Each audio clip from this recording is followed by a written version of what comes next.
All possible leads, all informations we are pursuing, and the Philippine National Police is pursuing either Manyut, whether ito ay kausap, known address, known whereabouts, at lagi niyang pinupuntahan, kinakausap niya ay ating pinupursu.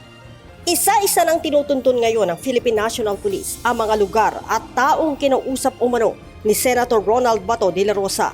Kasunod ito ng mga natatanggap nilang impormasyon sa maaaring kinaroroonan ng nagtatagong senador. Ayon kay PNP CIDG Director, Police Major General Robert Alexander Morico II, kasalukuyan silang nagsasagawa ng manhunt operation.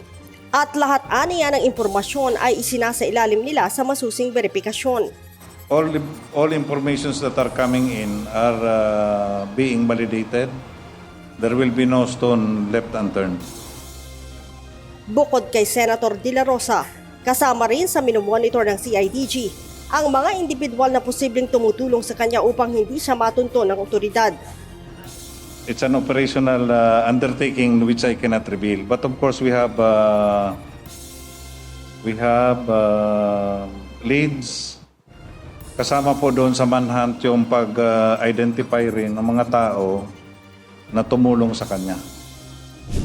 Tumanggi naman ang PNP na sagutin kung sino-sino ang kakasuhan ng obstruction of justice kaugnay sa pagtakas at pagtatago ni Senator Bato.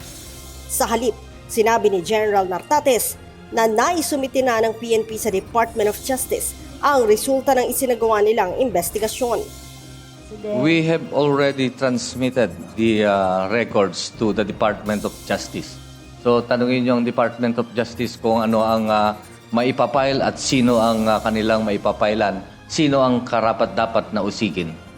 Our duty there is to get the physical evidence or pieces of evidence that makakatulong sa kanilang prosecution.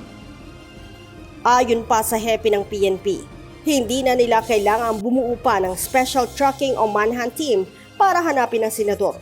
Sapat na aniya ang kasalukuyang units na nagpapatupad at nagsisilbi ng warrant of arrest para mahanap si Bato.